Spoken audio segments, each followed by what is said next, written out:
علی بھائی اگلا سوال ہے، کیا اسلام ہمیں اس بات کی اجازت دیتا ہے کہ ہم دیگر الہامی مذاہب کی بکس مثلاً تورات یا انجیل وغیرہ پڑھ سکتے ہیں؟ اگر نہیں تو پھر ہم کسی غیر مسلم کو کس منہ سے یہ بات کہہ سکتے ہیں کہ وہ ہماری بک قرآن پڑھے؟ پلیز وضاحت فرما دیں۔ آپ تو ویسے بھی کسی منہ سے نہیں کہہ سکتے، اس کی وجہ ہے کہ آپ نے خود قرآن نہیں پڑھا ہوا۔ اس دن حیدر نقوی صاحب نے اپنے کلپ میں ایک بڑی اچھی بات کی، میں نے چونکہ ان سے مستعار لی ہے، ایک شیعہ عالم ہے، قرآن کے اوپر بہت زور دیتے ہیں، تو اس لیے ان کو کوٹ کر رہا ہوں۔ انہوں نے کہا کہ ایمانداری سے اپنے دل پہ ہاتھ رکھ کے بتائیں کہ اگر کوئی غیر مسلم آپ کے پاس آئے اور آپ کو کہے کہ میں اسلام کو اسٹڈی کرنا چاہتا ہوں، کوئی کتاب ہے ایسی، تو آپ اسے کون سی کتاب پڑھنے کے لیے دیں گے؟ قرآن۔ اور کہتے ہیں وہ قرآن پکڑ کے آگے سے یہ کہے کہ کیا آپ نے بھی اپنے عقیدے اسی کتاب کو پڑھ کے ٹھیک کیے تھے؟ تو تم منہ اڑ کے بہ جاؤ گے۔ کتنی بڑی چپیڑ ہے۔ ان کو تو چھوڑ دیں، آپ اپنے گھر کی فکر کریں۔ ان کو کیا کہنا ہے قرآن پڑھنے کا؟ آپ نے اصل مسئلہ ہے آپ نے خود نہیں پڑھا ہوا۔ تو جس نے خود قرآن نہیں پڑھا ہوا اس کو کوئی ضرورت نہیں ہے تورات اور انجیل پڑھنے کی، ایڈا بڑا فلاسفر وہ بن گیا، اس کی ضرورت ہی نہیں ہے۔ یہ ان لوگوں کی ضرورت ہے جنہوں نے قرآن اور سنت کو پڑھ لیا ہے، اب وہ دیگر مذاہب کو اسٹڈی کرنا چاہتے ہیں، کاؤنٹر چیزیں چیک کرنا چاہتے ہیں، ضرور کریں، لیکن یہ سب کچھ گزرنے کے بعد۔ البتہ اس حوالے سے وہ جو سنن دارمی کی ایک روایت پیش کی جاتی ہے نا کہ حضرت عمر فاروق رضی اللہ تعالیٰ عنہ نے تورات کے چند صفحے اٹھائے ہوئے تھے، تو نبی صلی اللہ علیہ وآلہ وسلم سخت ناراض ہوئے، آپ کا چہرہ سرخ ہو گیا، اور آپ علیہ السلام فرمایا آج موسیٰ بھی زندہ ہوتے تو میری اتباع کے سوا ان کے پاس کوئی چارہ نہیں تھا۔ تو یہ روایت کمزور ہے، مجالد راوی، مشہور ضعیف راوی ہے اس کے اندر، یہ قرآن میں بھی فٹ نہیں بیٹھتی۔ قرآن تو بار بار کہتا ہے ایتونی بکتاب من قبل ھذا او اثارۃ من علم ان کنتم صادقین، سورہ الاحقاف آیت نمبر 4۔ اے نبی ان سے فرماؤ اگر تم قرآن کو نہیں مانتے ہو تو اس قرآن سے پہلے جو کتابیں تمہارے پاس موجود ہیں وہ لے کر ان سے میرے ساتھ کوئی بات کر دو اگر تم سچے ہو۔ کس حوالے سے؟ کہ جو تم شرکیہ عقائد بتائے ہوئے ہو یہ تو تمہاری بھی الہامی کتابوں میں موجود نہیں ہے۔ اور سر یہ دعوے کی بات ہے، ایز فار ایز توحید از کنسرنڈ، آج کی ٹیمپرڈ تورات اور انجیل میں بھی کوئی ایک آیت بھی ایسی نہیں ہے ان ایمبیگوس جو شرک کی طرف مائل کرتی ہو۔ بڑی بڑی سخت آیات ہیں تورات کے اندر کہ اللہ کہتا ہے میں جیلس گاڈ ہوں، آسمانوں پر، زمین پہ، سمندر کی گہرائیوں میں اپنے ساتھ کسی کو شریک برداشت نہیں کرتا۔ سر اسی لیے وہ ایک کرسچن پریسٹ مسلمان ہوئے تھے جوشوا، ان کی یوٹیوب پہ ویڈیو رکھی ہے how Bible lead me to accept Islam, 1 crore سے زیادہ لوگ دیکھ چکے ہیں وہ ویڈیو انگلش میں، پوری لائف سٹوری انہوں نے بتائی ہے۔ کرسچن پریسٹ تھا، اس کو کئی زبانوں میں انجیل آتی تھی، جب اس نے انجیل پڑھنی شروع کی نا تو گمراہ ہو گیا، جس طرح ہمارے لوگ قرآن حدیث پڑھتے ہیں تو گمراہ ہو جاتے ہیں انورٹڈ کاما میں، یعنی وہ ہدایت پہ آ جاتے ہیں۔ اس نے جب انجیل پڑھی وہ کہتا ہے میں حیران ہوا کہ ہمیں جو عقیدے انہوں نے بتائے ہوئے ٹرینٹی کے، اللہ تو توحید کے بارے میں بڑا سینسٹیو ہے، وہ کہتا ہے میں تو ایک ہوں، تو یہ ہم نے ٹرینٹی کہاں سے نکال لی ہے؟ سر آج کی انجیل میں بھی ایک خدا کا تصور ہے۔ یہ کتابوں میں توحید اللہ نے محفوظ اسی لیے کی ہے کہ تاکہ کوئی کرسچن بھی نہ کہہ سکتے مجھے پتہ ہی نہیں چلا حق کیا ہے۔ کرسچن اپنی کتابیں پڑھ کے بھی اللہ تک پہنچ سکتے ہیں، خود اسلام تک آ جائیں گے۔ تو ہم کہتے ہیں ہم لوگوں کو قرآن پڑھنے سے پہلے یہ کہیں گے کرسچنس کو آپ اپنی کتاب پڑھو، اور اپنے مسلمانوں کو کہیں گے آپ اپنی کتاب پڑھو پھر اس کو پڑھو۔ ہم تو اس حق میں نہیں ہے کہ کسی کو کتاب پڑھنے سے روکا جائے، اس کی یا کسی دوسرے مذہب کی، لیکن اس کو یہ کہیں گے پہلے اس کو تو مانو نا جو تمہارے پاس اپنی کتاب ہے جس پہ تم ایمان رکھتے ہو۔ وہ اشک بار آنکھوں سے دیکھنے والی ہے۔ اس کا اینڈ اس نے بڑا دردناک کیا، اس نے کہا آپ کا ایک پڑوسی ہو جس کو لا علاج کینسر کا مرض ہو گیا ہو، اور آپ کے جیب میں ہر وقت ایک ایسی پوڑیا ہو کہ جس کی ایک خوراک سے اس کو شفا ہو سکتی ہو، اور اسی طرح 20-25 سال گزر جائیں، ایک دن آپ کو خبر آئے کہ آپ کا پڑوسی مر گیا، اور آپ کے اوہ یہ دوائی میرے پاس تھی، مجھے 20 سالوں میں ایک دفعہ بھی موقع نہیں ملا، میں اس کو ایک پڑیا دے ہی دیتا، میرا ہمسایہ تھا۔ وہ کہتا ہے مسلمانوں کی حالت یہ ہے کہ ان کے پاس وہ دوائی ہے جس سے آخرت کی ہمیشہ کی ناکامیاں کامیابیوں میں بدلنے والی ہیں، لیکن یہ ہمیں پڑھنے کے لیے بھی نہیں دیتے۔ یہ حقیقت ہے، کسی کو کہہ دینی ہے خود ہی نہیں پڑھتے۔ تو ہم تو کہتے ہیں کتابیں خود بھی پڑھیں اور کئی قرآن پاک کی چیزیں تو تورات اور انجیل پڑھنے سے ہی وہ واقعات انٹرسٹ کے طور پہ اگر کسی نے کلیئر کرنا ہے، انٹرسٹ کے طور پہ، تو تاریخ آپ کو پتہ چلتی ہے. ہدایت کے لیے قرآن کافی ہے. لیکن بعض اوقات ہوتا ہے جیسے کہ اب قرآن حکیم میں کئی ایسے واقعات ہیں جن میں ان پیغمبروں کے نام نہیں آئے. جیسے آتا ہے کہ وقت کے پیغمبر سے بنی اسرائیل نے کہا ہمارے لیے ایک آپ بادشاہ مقرر کریں جس کے نیچے ہم قتال کریں کافروں کے ساتھ. تو قرآن میں اس پیغمبر کا نام نہیں آیا. تورات آپ پڑھیں گے تو اس میں آیا وہ سموئیل تھے. اسی طریقے سے قرآن حکیم میں حضرت ابراہیم علیہ السلام کے جھگڑے کا ذکر ہے جو انہوں نے فرشتوں سے کیا تھا جب وہ قوم لوط پہ عذاب کے لیے آئے تھے. وہ جھگڑا کیا ہوا تھا وہ تورات میں موجود ہے کہ انہوں نے کہا تھا کہ اگر 10 بندے بھی وہاں ایمان والے نکلے تو تم نے عذاب نہیں دینا. انہوں نے کہا ڈن. اللہ تعالیٰ اس کے اینڈ پہ بس قرآن میں اتنا بتاتا ہے کہ ابراہیم بڑے نرم دل تھے. جھگڑنے لگا فرشتوں سے. کیا جھگڑا؟ وہ یہ تھا، وہ تورات میں موجود ہے. پھر ان کو شک پڑا یار لگتا ہے 10 بھی کوئی نہیں ہے. انہوں نے کہا نہیں 5. انہوں نے کہا 5 بھی ہوئے نا سر، چلو تھوڑا دل رکھیں گے. 5 بھی نہیں نکلے، 3 بندے نکلے، لوط علیہ السلام اور 2 بیٹیاں. انا للہ و انا الیہ راجعون. لیکن ایک بات ہے، ہم قرآن کو ان کتابوں سے بہتر اس لیے سمجھتے ہیں کہ وہ کتابیں ٹیمپرڈ ہیں، تحریف شدہ ہیں. اور اگر ہم اس تحریف کی بنیاد قرآن کی سورہ بقرہ اور آل عمران کی آیات کو بنائیں گے، جو سورہ بقرہ میں آتا ہے کہ اپنے ہاتھ سے کتاب لکھتے ہیں اور پھر یہ اللہ کی طرف منسوب کرتے ہیں چند ٹکوں کے عوض، ان کی کمائی کے اوپر بھی لعنت ہو جو یہ کر رہے ہیں، تو یہ کہیں گے تو تمہاری کتاب کہہ رہی ہے. ہم اس کو دلیل نہیں بناتے.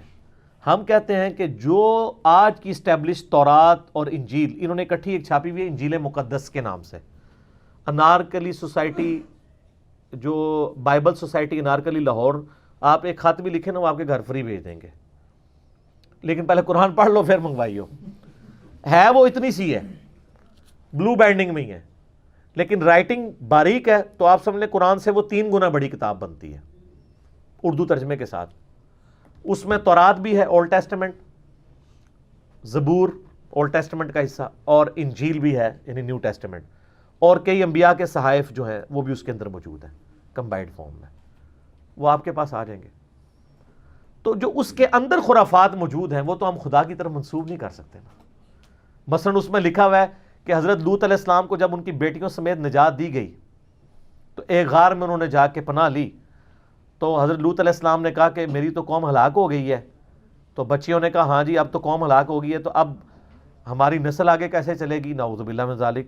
تو حضرت لوط علیہ السلام کو انہوں نے شراب پلائی اور ان کی بچیوں نے ان کے ساتھ منہ کالا کیا اور اس سے آگے نسل چلی. یہ لکھا ہوا ہے استغفر اللہ واتوب الیہ. تو کیا حضرت لوط علیہ السلام کا یہ کردار جو آپ کی کتابیں پیش کر رہی ہیں، کیا حضرت لوط علیہ السلام ایسے تھے جنہوں نے ایسی تبلیغ، خود آپ کہہ رہے ہیں کہ ان کو اتنی تکلیفیں اٹھانی پڑی مخالفین کی طرف سے، تو انہوں نے خود یہ کام کرنے تھے؟ تو جب پیغمبروں کا آپ یہ کردار شو کریں گے تو ہم تو کہیں گے نا آپ کی کتابوں میں کسی نے تعریف کر کے ملائن کیا ہے پروفٹس کو.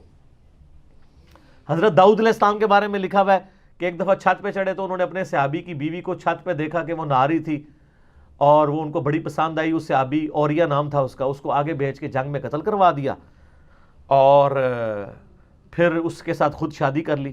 یہی وہ واقعہ جو کشف المحجوب میں بھی لکھا ہوا ہے جو ہم گستاخانہ واقعات میں کوٹ کرتے ہیں. انہوں نے قرآن دی اس لیے لگتا ہے تورات تو ہی ساری شاواں انہیں، میں نہیں کہتا یہودوں نے سارا دی جینٹ سن، میں نہیں کہتا، مجھے کہنے کی ضرورت ہی نہیں ہے. یہ وہاں سے واقعہ لیا ہوا ہے جہاں سے بازید بستامی کا سکر اور جنید بغدادی کا صحف ثابت کی ہے. وہ کہتے ہیں حضرت داؤد علیہ السلام صحف میں تھے اور اس کا یہ واقعہ لکھا، اور سکر میں تھے بازید بستامی، وہاں سے انہوں نے دلیل لی. اور کہتے ہیں اس کی دلیل نبی علیہ السلام نے بھی تو ایک دفعہ اپنی صحابی کی بیوی پہ نظر پڑ گئی اور اس صحابی کے دل میں اس کی نفرت پڑ گئی، زید ابن حارثہ کی بیوی نعوذ باللہ زینب، اور جب انہوں نے ان کو طلاق دی تو حضور نے خود شادی کر لی. یہ گستاخانہ واقعات جو کشف المحجوب میں اور تذکرۃ الاولیاء اور تصوف کی کتابوں میں لکھے ہوئے ہیں تصوف کی ٹرمز کو ثابت کرنے کے لیے، یہ سارے اسی قسم کے ادھر سے ہی آئے ہوئے ہیں نا، اور ہمارے گاٹے فٹ ہوئے ہیں. ہمارے سے مراد آپ لوگوں کے. اور یہی وہ واقعات ہیں جن کو بنیاد بنا کے رچرڈ ڈاکنز نے دا گاڈ ڈیلوژن میں لکھا ہے کہ یہ جتنے مذہب کے ماننے والے ہیں وہ ڈیلوژن میں چل رہے ہیں. اس نے بھی یہ واقعات کیے ہیں. انہوں نے کہا یار ان پیغمبروں کی میں پیروی کا حکم دے رہے ہو جو اپنی بچیوں کے ساتھ یہ کرتے ہیں، اپنے صحابہ کی عورتوں کے ساتھ یہ کرتے ہیں. تو سر اب اس میں مجرم کون ہوا؟ کرسچینٹی کے غلط عقائد اور نظریات کا ریونج تھا ایتھیزم. دہریت. اچھا وہ جوشوا جو مسلمان ہوا ہے نا, آپ یوٹیوب پہ جا کے اب آپ نے لکھنا ہے, ٹائم کاٹ لیو تھوڑا جا, how Bible lead me to accept Islam. تو وہ قرآن کہتا ہے, وہ جمعے کی نماز میں اس کو کوئی ایک مسلمان دوست لے گیا, بڑی لمبی سٹوری ہے, مزہ میں آپ کا خراب نہیں کروں گا, آپ اسی سے سنیں. تو اس کو مسجد کے خطیب نے قرآن ترجمے سے پڑھنے کے لیے دیا. پاکستانی خطیب نہیں دینا ہوتے, فضائل محل ہی دینی سی انہیں, فضائل سنت دے دینی سی. ہاں حقیقت بات ہے, میں رائمنڈ گیا ہوں, وہاں قرآن ترجمے سے پڑھا ہی نہیں ہوا. فضائل مال پڑھی ہے, فضائل درود پڑھی ہے. میں نے کہا کیوں نہیں؟ کہتے ہیں حضرات کہتے ہیں قرآن سے اختلاف پیدا ہوتا ہے. میں نے کہا قرآن تو کہتا ہے اختلاف ختم کرنے آئی ہے کتاب. چلو آپ کو اگر ترجمہ سے اختلاف ہے, اشرف علی تھانوی کا ہی رکھ لو. اگر آپ امت لیول کا کام کر رہے ہو تو ایک بریلویوں کا سیکشن بنا لو, ایک دیوبند کا, ایک اہل حدیث کا, ایک شیعہ کا. بریلویوں میں اعلیٰ حضرت احمد بریلوی کا ترجمہ رکھ لو, دیوبندیوں میں اشرف علی تھانوی کا رکھ لو, اور شیعہ والے سیکشن میں سید فرمان علی شاہ کا رکھ لو, اور اہل حدیث میں جونا گڑی کا رکھ لو, اور میرے جیسے سادہ مسلمانوں کے لیے مودودی صاحب کا یا فتح محمد جلندری کا رکھ لو. لیکن یہ کیوں کہہ رہے ہو کہ قرآن سے اختلاف پیدا ہوتا ہے؟ کتنی نان سینس بات ہے. خوف خدا کرنا چاہیے یہ بات کرتے ہوئے کہ قرآن سے اختلاف پیدا ہو رہا ہے. تو وہ جوشوا اس میں اس کو جمعے کے وقت خطیب نے جناب کتاب دی ہے, جمعے کے دن کہتا ہے میں نے اتوار کی رات تک پوری کتاب پڑھ لی تھی. ہائے ہائے ہائے ہائے, جمعہ ہفتہ اتوار, تہاڈی پوری زندگی چ اتنے دن نہیں آندے کہ تسی قرآن ترجمے نہ پڑھ لو. اتکاف میں بھی بیٹھ کے 10 قرآن ہی مکا رہے ہوندے صرف. اور کہتا ہے میں نے جمعے کی رات کو جب قرآن پڑھنا شروع کیا, کہتا ہے میرے آنسو نہیں رکتے تھے. کہتا ہے میں نے جمعے کی رات کو اپنا دل اس کتاب کو دے دیا تھا. اس دن مجھے سمجھ آئی کہ یہ شروع میں سورہ البقرہ اور آل عمران اور نساء شروع میں کیوں ہے, کیونکہ اکثریت تو خدا کے ماننے والے ہیں نا, الہامی مذہب کو کرسچنز ہیں. کرسچنز کے لیے تو پوری ان کو بنی اسرائیل کی ہسٹری تورات میں بھی انہوں نے پڑھی ہوئی ہے, سورہ بقرہ میں آئی ہے. اچھا وہ کہتا ہے جی میرے لیے اٹریکشن یہ تھی کہ قرآن جس طریقے سے انبیاء کا ذکر کرتا ہے نا, واقعی وہ رول ماڈل تھے. اور جو میں تورات میں انبیاء کا کریکٹر پڑھتا تھا نا, اس سے مجھے نفرت ہوتی تھی. اور اس کا قد چھوٹا ہے. حضرت داؤد علیہ السلام کا بھی قد چھوٹا تھا. قرآن میں حضرت داؤد کا ذکر ہے نا سورہ بقرہ میں, کہ انہوں نے جالوت کو قتل کیا, وہ گوپیے کے ذریعے, وہ پوری تفسیر تو تورات میں آتی ہے. تو کہتا ہے مجھے حضرت داؤد علیہ السلام کے ساتھ بڑی عقیدت تھی کہ میرا قد بھی چھوٹا تھا, تو میں کہتا تھا میں بھی ڈیوڈ بنوں گا. کہتا ہے جب میں نے ڈیوڈ کے حالات پڑھے تورات میں, تو لیکن جب قرآن میں پڑھے تو اللہ تعالیٰ نے حضرت داؤد کا ذکر کس طرح کیا ہے. ہائے ہائے, اللہ فرماتے ہیں ہم نے ان کے ہاتھوں پہ لوہا نرم کر دیا تھا, پہاڑ بھی اس کے ساتھ تسبیح کرتے تھے, ہمارے شکر گزار بندوں میں سے تھا, ہم نے اس سلمان جیسا بچہ اس کو عطا کیا.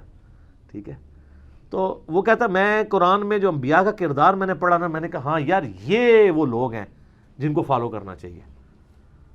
اور دوسری چیز جو اس کے لیے, یہ تو دوسری چیز تھی, پہلی چیز جو اٹریکٹفل تھی, وہ کہتا ہے مجھے قرآن سے توحید کی جو چاشنی ملی نا, اس نے مجھے اٹریکٹ کیا کہ یہ خدا کا کلام ہی ہو سکتا ہے. سر قرآن کا تو ہر صفحہ ہی توحید ہے. ٹھیک ہے, کہتے ہیں یہ مجھے اٹریکٹ کیا اس چیز نے, واقعی اللہ تعالیٰ توحید کے معاملے میں اتنی سینسٹیو ہے. سر یہ تو قرآن میں ہی لکھا ہوا ہے نا, ان اللہ لا یغفر ان یشرک بہ ویغفر ما دون ذلک لمن یشاء. اللہ نے شرک معاف نہیں کرنا, اس کے علاوہ جتنے گناہ معاف کر دے گا جس کے لیے چاہے گا. یہ قرآن میں ہی حضرت عیسیٰ کا دفاع اللہ نے کیا ہے نا, کہ یہ کافر تو حضرت عیسیٰ کی طرف شرک منسوب کیے ہوئے ہیں. قال المسیح یا بنی اسرائیل اعبدوا اللہ ربی و ربکم. مسیح علیہ السلام تو یہ کہا کرتے تھے اے بنی اسرائیل عبادت کرو اس رب کی جو میرا اور تمہارا رب ہے. انہ من یشرک باللہ فقد حرم اللہ علیہ الجنہ ومأواہ النار وما للظالمین من انصار. جو کوئی اللہ کے ساتھ شرک کرے گا اللہ نے اس پہ جنت حرام کر دی, اس کا ٹھکانہ آگ ہے اور وہاں اس کا کوئی مددگار نہیں ہوگا. سر بھی یہ قرآن ہی بات کرے گا نا. اس سے بھی بڑھ کے نبی علیہ السلام کے بارے میں سورہ زمر میں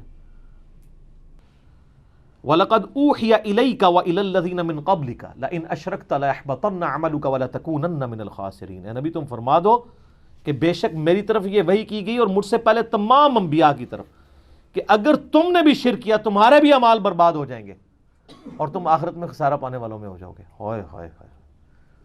تو وہ کہتا ہے پھر میں اسلام کی طرف آ گیا. لیکن مسلمان ابھی تک اسلام کی طرف نہیں آ رہے, نہ قرآن کی طرف آ رہے ہیں. افسوس کی بات ہے. ٹھیک ہو گیا.